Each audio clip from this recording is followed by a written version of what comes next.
Assalamualaikum warahmatullahi wabarakatuh.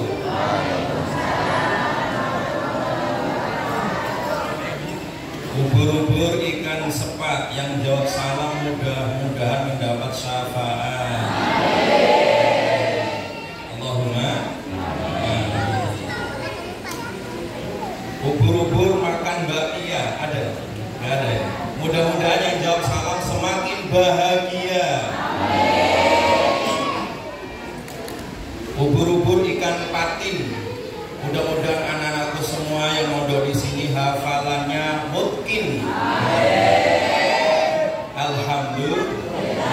Alhamdulillah wassalatu wassalamu ala sayyidir rasulillah Muhammad bin Abdullah wa ala alihi wa ashabihi wa man sara ala nahjihi ila yaumil qiyamah.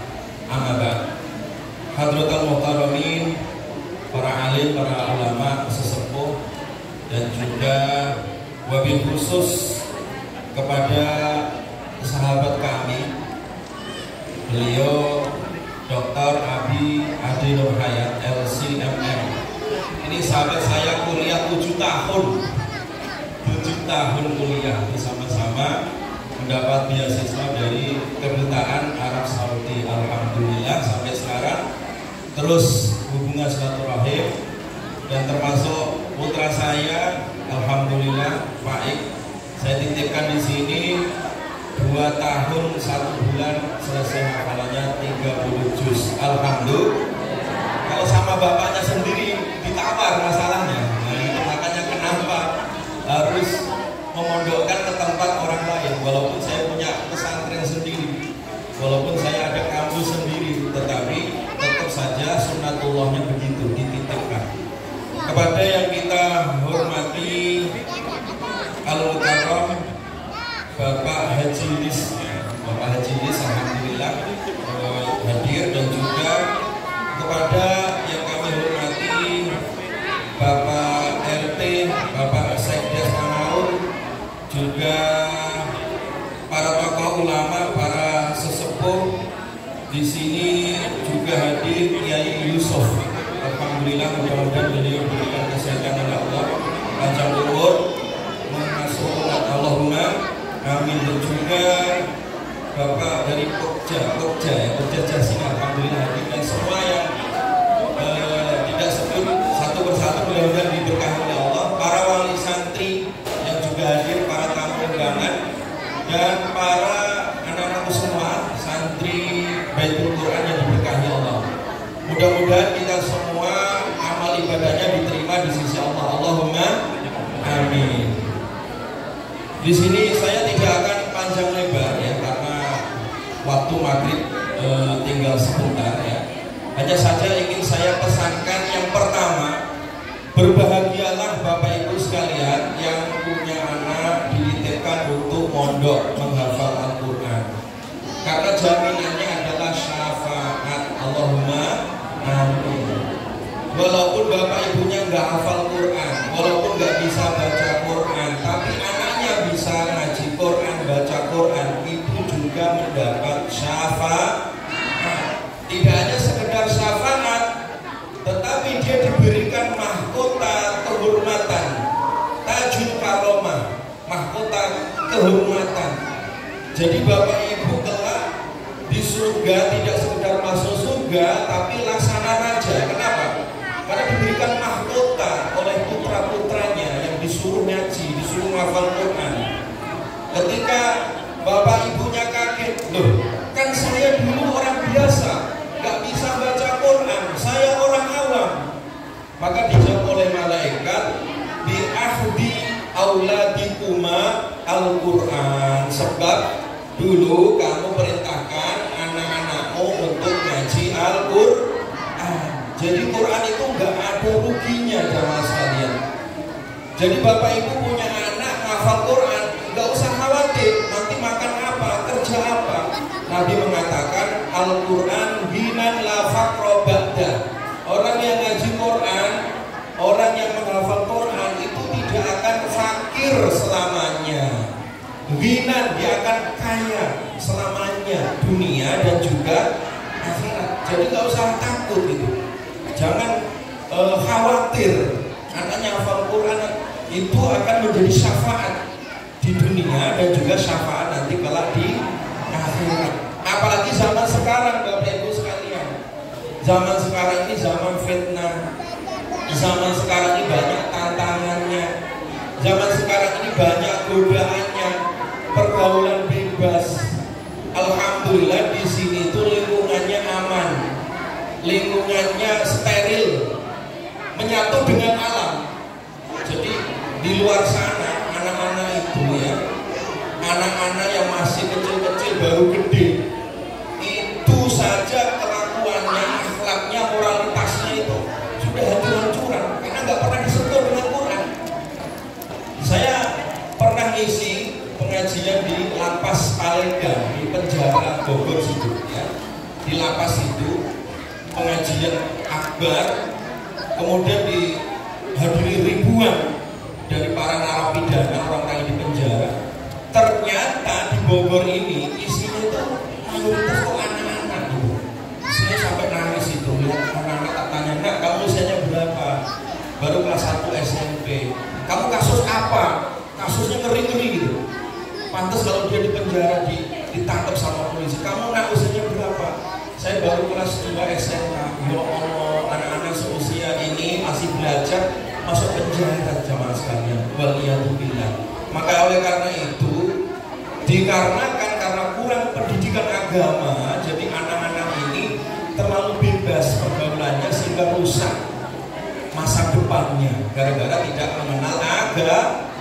Maka oleh karena itu jamaah sekalian, Bapak Ibu sekalian, berbahagialah kalau punya anak kenal agama. Itu jaminannya surga. Jaminannya surga.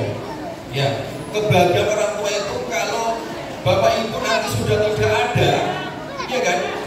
Dalam keadaan sakaratul maut, mau dikirimi lagu dangdut atau surat Yasin? Nah iya, pasti kepingin dibacakan surat Yasin. Sampai Bang Roma Irama tanya saja, nanti kalau mati kepingin dinyanyikan lagu dangdut atau bacakan surat Yasin? Pasti minta dibacakan Al-Quran pasti. Jadi Al-Quran itu kepakai di mana saja. Orang mati dikubur dibacakan Quran menjadi syafaat.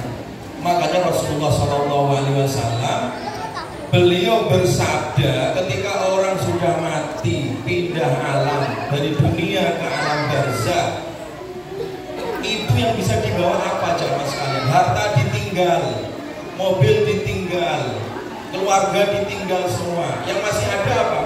Amal. Yang masih ada apa? Anak yang soleh. Yang masih ada apa? Ilmu yang bermanfaat. Bapak Ibu udah nggak bisa sholat lagi, udah mati, udah nggak bisa puasa lagi.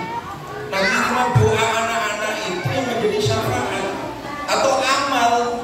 Makanya Quran itu kalau diamalkan, orang yang membaca surat Tabarok, surat Al-Mulk ya, surat Al-Mulk ya, itu kalau dibaca cuma 30 ayat, itu Nabi mengatakan syafaat li rajulin hatta ghufirallah. Itu nanti di alam kubur, di alam barzakh bisa menjadi syafaat, nggak bakal digebuki sama malaikat mungkar dan nakir. Kenapa? Ada Quran, ada surat Al-Mulk, syafaat di kuburan, syafaat di alam barzakh. Nanti kalau sudah kiamat, Bapak Ibu dibangkitkan, orang dibangkitkan kaget, kiamat sudah terjadi. Ya, orang kabur sana, lari sana, gentayangan kemana-mana, ya kan, nabrak sana, nabrak sini. Tetapi orang yang ahli Quran, orang yang baca Quran, orang yang menghafalkan Quran, menghafal Quran, itu baru bangun saja sudah disambut oleh Al-Quran, disambut oleh Al-Quran. Ketika ditanya, "Loh, kamu siapa? Sampai siapa?" "Anak sahibukal Quran." Aku adalah sahabatmu Al-Quran. Aku guru Quran yang kamu baca. Aku guru Quran yang anak-anakmu kamu suruh untuk ngaji. Jadi bangkit dari alam kubur itu sudah disambut oleh Al-Quran. Nanti kalau sudah dihisab, catatan amal diberikan, Quran juga datang. Maka Nabi menjawab, Iqra'ul Quran fa innahu ya'ti yaumal qiyamati syafi'an li ahli atau li ashabi. Baca Quran, karena Quran itu hari kiamat akan menjadi syafaat, menjadi pengawalmu, diselamatkan nanti ketika hisab, diselamatkan ketika catatan amal diberikan, diselamatkan ketika menyeberangi jembatan sirat sampai ke surga. Di surga pun Quran menjadi syafaat. Jamaah sekalian, surga itu tingkatannya ada 8. Tingkatan yang paling tinggi namanya surga Firdaus. Tingkatan yang paling tinggi namanya surga apa? Firdaus. Ketika orang yang ahli Quran tadi masuk surga, itu ketika menaiki tangga-tangga surga, malaikat jawab, masuk surga, Iqra, baca Quran, warattil, dan tartilkan, wartaki, dan naiklah surga, disuruh naik. Jadi kalau bacanya banyak, hafalannya banyak, itu nanti naiknya paling tinggi, ya. Fa inna jannataka, sesungguhnya, atau akhir manzilataka, akhir dari surgamu itu adalah inda akhir ayatin takra'uha, itu sampai kamu berhenti membacanya. Jadi artinya jamaah sekalian, orang yang ahli Quran itu diberikan syafaatnya oleh Allah Subhanahu wa Ta'ala, syafaat di dunia, syafaat ketika nanti mau meninggal dunia, ya. Makanya para ulama Quran itu diceritakan, ya, diceritakan ulama-ulama Quran itu ketika meninggal itu kelihatan ada putih di lehernya, ya. Ketika salah satu ulama qiraat meninggal, ada bekas putih di lehernya itu, dan ternyata dia sedang membaca Al-Quran. Dia diakhiri hidupnya dalam keadaan membaca Al-Quran. Jadi syafaat. Ketika di alam barzahnya juga menjadi apa? Syafaat. Dan sampai surganya nanti. Jadi oleh karena itu jamaah sekalian, berbahagialah bersama Al-Quran. Bersama apa? Al-Quran. Apalagi di pesantren ini, di Baitul Quran ini, anak-anak tidak hanya diajarkan ngaji Quran dengan riwayat yang Bapak Ibu biasa baca, riwayatnya qiraatnya Imam Asim, ya, riwayatnya Imam Hafiz, qiraat Imam Asim, ya. Tapi di sini juga diajari qiraat sab'ah. Ini luar biasa, jemaah. Saya ini kaprodi ilmu Al-Quran dan tafsir. Jadi kepala program ilmu Al-Quran dan tafsir di kampus. Itu anak-anak mahasiswa ngaji qiraat sab'ah itu kalau nanti sudah semester 3, semester 5, semester 6, itu semester tinggi gitu. Nah di sini masih anak-anak usia SMP, SMA udah diajari qiraat, itu luar biasa, ya. Itu luar biasa, berbahagia. Jadi ini tanda-tanda kebaikan dan tanda-tanda kebahagiaan. Dan gak usah khawatir, anak-anak yang hafal Quran itu kuliahnya gampang, ya mas kalian. Sekarang kuliahnya gampang. Gampang itu artinya apa? Semua kampus di Indonesia ini, kampus-kampus negeri, apalagi kampus swasta, seperti saya di Universitas Ibnu Khaldun, saya kaprodinya, itu kalau ada anak-anak hafal Quran itu kuliahnya gratis itu, ya. Kuliahnya gratis, dapat beasiswa, ya kan? Dapat asrama, ya kan? Dan dapat kesejahteraan. Jadi nggak usah khawatir gitu, ya, nggak usah khawatir. Pokoknya fokus aja, anak-anak disuruh ngaji hafal Quran, itu insya Allah akhlaknya baik. Kenapa? Karena Allah sendiri yang berfirman, Quran ini kalau diturunkan di atas batu saja, batu itu lunak, ya kan? La ra'aitahu khashi'an mutasaddi'an min khasyatillah. Batu saja kalau diturunkan Quran itu jadi lunak, apalagi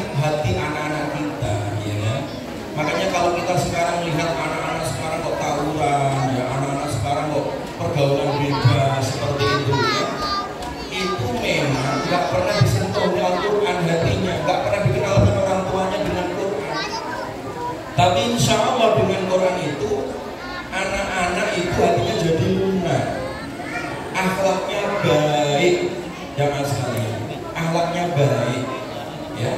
Baik itu artinya apa? Ya orang tua itu adem gitu, qurrata ayun, qurrata ayun, qurrata ayun itu artinya jadi pelipur lara, akhlaknya baik gitu, ya. Ini anak saya Faik yang di rumah itu nggak repotin orang tua, jadi kalau dia sakit sendiri pun nggak merasa sakit, pergi ke apotek sendiri gitu, Mas, kok beli obat sendiri, mau dibelikan obat sakit, dalam keadaan sakit beli obat sendiri, nggak mau repotin orang tua. Itu anaknya luar biasa, anak-anak itu kalau suka tahu Al-Quran gitu. Jadi akhlak pada orang tua luar biasa, akhlak pada keluarganya itu memang begitu, ya. Quran itu melunakkan hati anak-anak kita. Oleh karena itu jamaah sekalian, celuplah anak-anak kita itu dengan Al-Quran. Iya, dengan Al-Quran. Jangan terprovokasi atau jangan ikut-ikutan keren-kerenan gitu. Saya mau cerita sendiri, ada seorang dokter dari Bandung, ya. Bapaknya seorang dosen, orang hebat di kampus negeri. Semua anaknya dikuliahkan di luar negeri, tiga-tiganya. Kuliahnya keren, luar negeri, internasional, tapi bukan kuliah agama, nggak ngerti agama sama sekali, nggak bisa baca Quran. Ketika bapaknya nelpon, ibunya sakit parah dalam keadaan sakaratul maut. Bapaknya nelpon, ketiga anaknya di luar negeri semua, nak pulang nak, ibumu sakit. Mohon maaf Pak, saya nggak bisa pulang, lagi sibuk.